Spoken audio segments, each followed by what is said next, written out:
আমরা এটা একটা হাস্যকর রায়, সাধারণ রায়। আমরা আগেও বলেছিলাম এখানে আমাদের নেত্রী এটি দখলদার অবৈধ সত্তারের একটি প্রহসনমূলক রায়। ক্যাঙ্গারু কোর্টের মাধ্যমে এই রায় বাস্তবায়ন করা হয়েছে এবং বিচার কার্য শুরু হওয়ার আগে আসলে রায়টি নির্ধারিত করা হয়েছে এবং এটি মূলত যুদ্ধাপরাধীদের বিচার বাংলাদেশে যেটি বাস্তবায়িত হয়েছে সেটা করার কারণে দেশরত্ন শেখ হাসিনার বিরুদ্ধে একটি মৃত্যুদণ্ডের রায় হতে যাচ্ছে সেটা জানিয়ে আন্তর্জাতিক সংবাদ সংস্থাকে সরাসরি বলেছেন যে আন্তর্জাতিক সম্প্রদায় যদি বাংলাদেশের রাজনৈতিক পরিস্থিতি নিয়ে, যেখানে আওয়ামী লীগের রাজনীতিকে নিষিদ্ধ করা হয়েছে। প্রিয় দর্শক, আপনাকে স্বাগতম নতুন একটি নিউজে। বাংলাদেশের রাজনৈতিক প্রেক্ষাপটে যে পরিস্থিতি সৃষ্টি হয়েছে তারই আলোকে আবারও হাজির হলাম কয়েকটি ভিডিও নিয়ে। ইতিমধ্যে আপনারা ভিডিওর অংশ বিশেষ দেখেছেন, অংশ বিশেষ দেখেই বুঝতে পারছেন আজকের ভিডিওটি কতটা গুরুত্বপূর্ণ হতে যাচ্ছে। তাই বলবো দর্শক, ভিডিওটা স্কিপ না করে সম্পূর্ণ ভিডিওটা দেখলে আপনারা বুঝতে পারবেন বাংলাদেশের পরিস্থিতি। প্রিয় দর্শক, ভিডিওতে একটি লাইক দিয়ে ধারাবাহিকভাবে ভিডিওটি দেখেন। ধন্যবাদ সবাইকে। সেই সিঁড়িটি ভেঙে চুরে দেওয়া হয়েছে বটে, সেখানে পিনাকি ভট্টাচার্যের নামও লেখা হয়েছে বটে, কিন্তু পিনাকি ভট্টাচার্যের স্বপ্ন হচ্ছে ওই সিঁড়িটি ভেঙে দিতে হবে।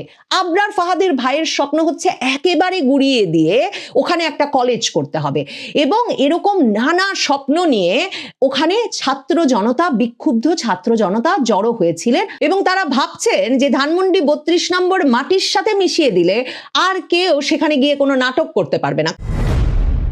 বাংলাদেশে আন্তর্জাতিক অপরাধ ট্রাইব্যুনালে মানবতা বিরোধী অপরাধের দায়ে যখন শেখ হাসিনার ফাঁসির রায় হয়েছে, সেই দিনটিতে আবারও ছাত্র জনতা, বিক্ষুব্ধ ছাত্র জনতা ধানমন্ডি 32 নম্বরের দিকে বুলডোজার নিয়ে রওনা হয়েছে। যেই বুলডোজারের নাম এখন শুনেছি যে এই 5ই ফেব্রুয়ারির পর থেকে বারবার ধানমন্ডি 32 নম্বরে যাওয়ার সূত্রেই শিখে নিয়েছি যে প্রকৃত নাম, সঠিক নাম হচ্ছে এক্সক্যাভেটর।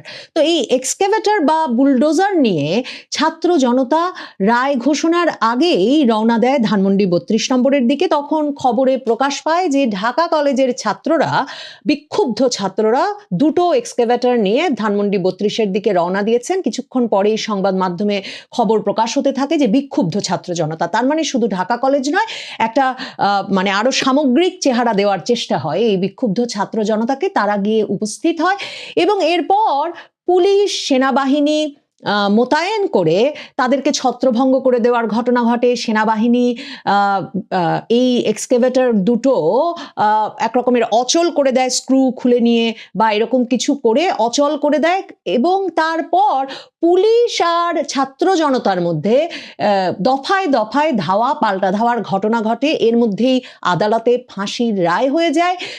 কিন্তু এই বিক্ষুব্ধ ছাত্র জনতার মূল লক্ষ্য স্থির থাকে ধানমন্ডি 32 নম্বরের দিকে, এবং তারা বারবার বিভিন্ন দিক থেকে ছোট ছোট গ্রুপে সংগঠিত হতে থাকে এবং পুলিশের সঙ্গে দফায় দফায় সংঘর্ষে জড়িয়ে পড়ে। আসলে এই 32 নম্বরে আবারও মানে আর কি ভাঙার বাকি আছে, এই প্রশ্ন যারা আমরা মনে মনে করছি যে 5ই আগস্ট এক দফা আগুন দেওয়া হয়েছে, ভাঙচুর করা হয়েছে, তারপর 5ই ফেব্রুয়ারি 6 মাস পর আবারও বিক্ষুব্ধ ছাত্র জনতা সেখানে গিয়ে 2 দিন 3 রাত ধরে এই এক্সক্যাভেটর বা বুলডোজার নিয়ে ভেঙেছে, আগুন দিয়েছে, মানে হাতুড়ি শাবল যে যা পেরেছে তা নিয়ে ইচ্ছা মতো কোনো নির্বিবাদে বিনা বাধায় ভেঙে গেছে। এবং আপনাদের মনে থাকবে তখন সেনাবাহিনী যেমন বিক্ষুব্ধ ছাত্র জনতার ভুয়া ভুয়া স্লোগান শুনে গাড়িতে উঠে ওই এলাকা ত্যাগ করেছে, ঠিক তেমনি একদিন পর মানে মোটামুটি 24 ঘন্টা পর জেগে উঠে অন্তর্বর্তীকালীন সরকারের পক্ষ থেকে বিবৃতি দেওয়া হয়েছিল যে শেখ হাসিনা যেহেতু ওখানে বসে, ভারতে বসে বক্তৃতা দিচ্ছেন ফেসবুকে, সেই রাগেই বিক্ষুব্ধ ছাত্র জনতা 3 দিন ধরে, 2 রাত ধরে এই ভাঙচুর কার্যক্রম চালিয়ে গেছে। কাজেই ছাত্র জনতা জানে যে ক্ষোভের বহিঃপ্রকাশ ঘটাতে 32 নম্বরে যাওয়া জায়েজ, এবং তাদের জন্য এটা প্রায় একটা স্বাধীনতা যুদ্ধের মতো, মানে একটা তাদের জন্য একটা যুদ্ধযাত্রার মতো যে বুলডোজার নিয়ে তারা 32-এর দিকে রওনা হচ্ছেন। এবং এই যুদ্ধ শেষ হচ্ছে না কেন, দেখেন এখানে আমি দুটো ভাবে এই বিষয়টা ব্যাখ্যা করতে পারি। এক হচ্ছে বিজয়ী পক্ষের সবসময় একটা জয় চিহ্ন দেখানোর প্রয়োজন পড়ে। মানে আপনারা দেখবেন যে বিজয়ী পক্ষ পতাকা ওড়ায়, বিজয়ী পক্ষ মানে দল বেঁধে তাদের অস্ত্র উঁচিয়ে ছবি তোলে, এই সব কিছু একরকমের মিসিং, একরকমের এই উপভোগগুলো করতে পারেন নাই 24-এর বিজয়ী পক্ষ। 24-এর বিজয়ী পক্ষকে বাংলাদেশের পুরনো পতাকা কপালে বেঁধে আন্দোলন করতে হয়েছে। তারা তাদের কৃতিত্বের চিহ্ন হিসেবে বা তাদের শক্তিমত্তার প্রদর্শন হিসেবে যাত্রাবাড়িতে, গাজীপুরে, উত্তরায়, যেসব জায়গায় তারা ব্রিজে উল্টো করে রাজনৈতিক প্রতিপক্ষের কিংবা পুলিশের সদস্যদের হত্যা করে লাশ উল্টো করে বেঁধে ঝুলিয়ে রেখেছিল দিনের পর দিন, সেসব ঘটনা সে সময় তারা সেভাবে প্রচার করতে পারে নাই। কারণ তখন তাদের মূলত প্রচার করতে হয়েছে যে তারা মানে তারা নিগ্রহের শিকার হচ্ছে, তারা সহিংসতার শিকার হচ্ছে, তারা পুলিশের দ্বারা সহিংসতার শিকার হচ্ছে, তারা মৃত্যু এবং জখমের শিকার হচ্ছে। এই কারণে তাদের পক্ষে তাদের যে বিজয় পতাকাগুলো সেগুলো তখন দেখানো সম্ভব হয় নাই। দেখেন, এই জুলাই আগস্ট আন্দোলনের অনেক পরে এসে জুলাই আগস্ট আন্দোলনের নেতৃস্থানীয়দের বলতে হয়েছে যে তারাই তখন বাংলাদেশ টেলিভিশনের কেন্দ্রে গিয়ে আগুন দিয়েছিলেন, সেই ব্যক্তি সংবাদ মাধ্যমে গিয়ে সাক্ষাৎকার দিয়েছেন, তাদের বলতে হচ্ছে তারা মেট্রো রেলে আগুন দিয়েছেন, তারা এক্সপ্রেসওয়ে টোল প্লাজায় আগুন দিয়েছেন, সেতু ভবনে আগুন দিয়েছেন। কিন্তু সে সময় যখন তারা ওই অগ্নিকাণ্ডের ঘটনা ঘটাচ্ছেন, যখন তারা রাষ্ট্রের ভিত নাড়িয়ে দিচ্ছেন, এতগুলো রাষ্ট্রীয় সম্পদের ওপর একসাথে হামলা করে এবং মানে অপ্রস্তুত আইন শৃঙ্খলা রক্ষাকারী বাহিনী সরকার বুঝতে পারছে না যে কোনটা সামলাতে গিয়ে কোনটা ঠিক রাখবে, এমন পরিস্থিতিতেও তারা সে সময় ওই সব জায়গায় তাদের বিজয় পতাকা উঠাতে পারেন নাই বা আগুন দিয়ে সেই জায়গায় দাঁড়িয়ে ভি চিহ্ন দেখিয়ে ছবি তুলতে পারেন নাই। কাজেই তাদের পক্ষে তাদের বিজয় চিহ্ন মানে এই জায়গাগুলো আমি দখল করে নিলাম, এই দেশ এখন আমার দখলে, এই বিষয়টা তাদের পক্ষে একরকমের ঘোষণা করা সম্ভব হয় নাই। এই ঘোষণা তারা আসলে প্রথম দিতে পারলেন যখন 5ই আগস্টের পর তারা গণভবনে ঢুকে গিয়ে পাঙ্গাস মাছ নিয়ে ছবি তুলছেন, ফার্নিচার নিয়ে ছবি তুলছেন, নারীর অন্তর্বাস নিয়ে হাতে উঁচিয়ে ছবি তুলছেন হাস্যোজ্জ্বল চেহারায়। তখন প্রথম তারা তাদের বিজয় পতাকা ওড়াতে শুরু করলেন। এরপর সারা দেশ জুড়ে বঙ্গবন্ধু সহ মুক্তিযোদ্ধাদের মিউরাল ভাঙা, ভাস্কর্য ভাঙা, এই প্রত্যেকটি ক্ষেত্রে তারা একরকমের তাদের বিজয় চিহ্ন এঁকে দেওয়ার একটা কার্যক্রম সম্পন্ন করলেন বলে তাদের মনে হলো। এরপর 5ই ফেব্রুয়ারি এসে আসলে তারা সারা পৃথিবী জুড়ে আবার শিরোনাম হওয়ার মতো একটা ঘটনা ঘটালেন, যখন তারা 6 মাস পরে এসে আবারও ভাঙা বাড়িতে ঢুকে আগুন দিলেন, ভাঙলেন, বুলডোজার আনলেন এবং এই ঘটনা সারা পৃথিবীতে খবর হলো যে বুলডোজার দিয়ে 32 নম্বর মিশিয়ে দেওয়ার ঘটনা ঘটছে। কিন্তু এখনো কি বাকি আছে ওই বাড়িটাতে? আপনাদের যাদের মনে সে প্রশ্ন, তাদের জন্য উত্তর দেই। বুয়েটের ছাত্র আবরার ফাহাদ, যিনি ছাত্রলীগের সদস্যদের হাতে খুন হয়েছিলেন এবং তারা সকলে যাবজ্জীবন মৃত্যুদণ্ডের মুখোমুখি হয়েছিল আগের আমলেই, এবং যাদের আইনজীবী হিসেবে আবার জামায়াতে ইসলামীর আইনজীবী ব্যারিস্টার শিশির মনির কাজ করায় অনেকেই প্রশ্ন তুলেছেন যে এরা কি তাহলে ছাত্রলীগ না ছাত্র শিবিরের কর্মী ছিল, এবং যাদের যেই দণ্ডপ্রাপ্ত আসামিদের একজন এই সরকারের আমলে কারাগার ভেঙে বেরিয়ে গেছেন, যখন সারা বাংলাদেশ জুড়ে কারাগারগুলোতে জুলাই আগস্টের আন্দোলনকারীরা হামলা চালাচ্ছিলেন বা কারাগার থেকে মুক্ত করে আনছিলেন বিভিন্ন দণ্ডপ্রাপ্ত আসামিদের এবং জঙ্গিদের, সেই সময়ে সেই আবরার ফাহাদের ভাই আজকে ফেসবুক পেজে খুব গুরুত্বপূর্ণ একটা স্ট্যাটাস দিয়েছেন।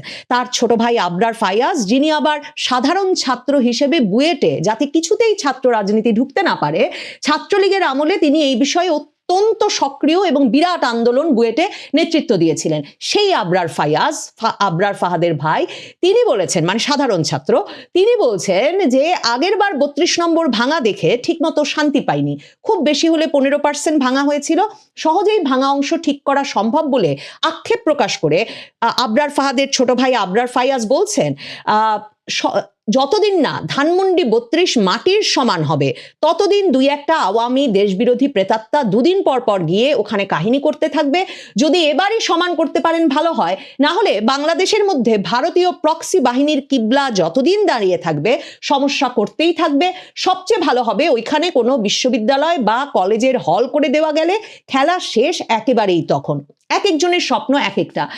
13 তারিখ থেকে যেদিন লকডাউন ডেকেছে আওয়ামী লীগ, সেদিন থেকে সামাজিক যোগাযোগ মাধ্যমে পিনাকি ভট্টাচার্য, এই যে 2024-এর জুলাই আগস্ট আন্দোলনের যে ছাত্র জনতা, তাদের যে একজন শীর্ষস্থানীয় তাত্ত্বিক গুরু পিনাকি ভট্টাচার্য 13 তারিখ থেকেই খুঁজছিলেন যে কোথায় কোথায় এর পরেও এই বিজয় চিহ্ন এঁকে দেওয়া যায়। পিনাকি ভট্টাচার্যের আবার লক্ষ্য যে বঙ্গবন্ধুর বাড়ির ধানমন্ডি 32 নম্বরের সিঁড়িটা নাকি এখনো একই রকম ভাবে আছে, এবং পিনাকি ভট্টাচার্য অত্যন্ত গর্বিত হয়ে 5ই ফেব্রুয়ারির পর ছবিও দিয়েছিলেন যে সেখানে পিনাকি ভট্টাচার্যের নাম লিখে এসেছেন তার একজন ভক্ত, মানে যেই সিঁড়িটাতে বঙ্গবন্ধু মৃত্যুর পর মানে গুলিবিদ্ধ হয়ে ঢলে পড়েছিলেন, যেখানে বঙ্গবন্ধুর রক্তের দাগ বহু বহু বহু বছর সংরক্ষিত ছিল। সেই সিঁড়িটি ভেঙে চুরে দেওয়া হয়েছে বটে, সেখানে পিনাকি ভট্টাচার্যের নামও লেখা হয়েছে বটে, কিন্তু পিনাকি ভট্টাচার্যের স্বপ্ন হচ্ছে ওই সিঁড়িটি ভেঙে দিতে হবে। আবরার ফাহাদের ভাইয়ের স্বপ্ন হচ্ছে একেবারে গুড়িয়ে দিয়ে ওখানে একটা কলেজ করতে হবে, এবং এরকম নানা স্বপ্ন নিয়ে ওখানে ছাত্র জনতা, বিক্ষুব্ধ ছাত্র জনতা জড়ো হয়েছিলেন, এবং তারা ভাবছেন যে ধানমন্ডি 32 নম্বর মাটির সাথে মিশিয়ে দিলে আর কেউ সেখানে গিয়ে কোনো নাটক করতে পারবে না। কোন নাটকের কথা বলছেন বলেন তো আবরার ফাহাদের ভাই? ওই যে 13 তারিখেও এক স্কুল ছাত্র, 14 বছরের এক স্কুল ছাত্র নিজন আমিন খান, তিনি গেলেন 32 নম্বরে এবং গিয়ে পুলিশের হাতে আটকও হলেন। তিনি গিয়েছিলেন ধানমন্ডি 32-এর একটা ইট নিয়ে আসতে, এবং পুলিশের কাছে আটক থাকার পর তার মা মুচলেকা দিয়ে, তিনি যেহেতু মাইনর, অপ্রাপ্ত বয়স্ক, তাকে ছাড়িয়ে আনার পর তিনি সামাজিক যোগাযোগ মাধ্যমে বলে বসলেন যে এই 32 নম্বর একদিন তীর্থস্থান হবে এবং তিনি ইনশাল্লাহ আবার যাবেন ওই ধানমন্ডি 32 নম্বরে। দেখেন, ওই দিনই ধানমন্ডি 32 নম্বরে এক সাধারণ গৃহবধূ আজিমপুর থেকে সালমা খাতুন, উনি গিয়ে উপস্থিত হয়ে জয় বাংলা স্লোগান দিয়ে বসলেন। জাতীয় নাগরিক পার্টির এক নেত্রীর হাতে বেধড়ক পিটুনি খেলেন। এরপর এখন তাকে 2024-এর জুলাইয়ের আন্দোলনের হত্যার মামলায় আসামি করেছে পুলিশ। এরপরেও আরেক নারী এই 16 তারিখ মানে হাসিনা রায়ের আগের দিন শাহবাগে হ্যান্ডমাইক নিয়ে দাঁড়িয়ে পড়ে আওয়ামী লীগের নির্বাচনী গান বাজালেন এবং একা, এবং তারপর ঘোষণা দিলেন। তাকে যখন জিজ্ঞেস করা হলো যে এই সাহসের কারণ কি, তখন তিনি বললেন যে এই জয় বাংলা জিতবে এবার, নৌকা, শেখ হাসিনার সালাম নিন, নৌকা মার্কায় ভোট দিন, এসব গান তিনি বাজাতে এসেছেন শাহবাগের মতো জায়গায় দাঁড়িয়ে হ্যান্ডমাইক নিয়ে এসে শেখ হাসিনার বিচারের রায়ের প্রতিবাদ জানাতে। এবং তিনি বললেন তার যতটুকু সাধ্য ততটুকু সাধ্য দেখিয়ে তিনি এই প্রতিবাদ জারি রাখবেন।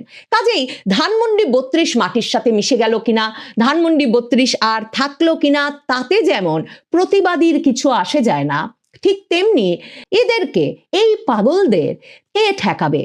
আমার মনে হয় যে 2024-এর জুলাই আগস্ট আন্দোলনের বিজয়ী পক্ষ আশা করেছিলেন, বা জামায়াতে ইসলামী ছাত্র শিবির সহ যাদের বিরাট রাজনৈতিক বিজয় অর্জন হয়েছে আওয়ামী লীগ সরকারের পতন ঘটানোর মাধ্যমে, তারা রাজপথে যে পরিমাণ সংঘাত আশা করেছিলেন, তারা যে ধরনের সহিংস প্রস্তুতি নিয়েছিলেন যে আরো অনেক লাশ তারা যখন বিজয়ী তখন তারা ফেলে দিতে পারবেন, কিংবা তারা যেভাবে রাষ্ট্রটা পুরো চেহারাটা বদলে দিতে চান, এখনো হয়তো সেই প্রক্রিয়া বা সেই চূড়ান্ত বিজয় তাদের অর্জিত হয় নাই বলেই, মানে তাদের মন মতো যথেষ্ট সহিংসতাও তারা এখনো করতে পারেন নাই, আরো বাকি আছে।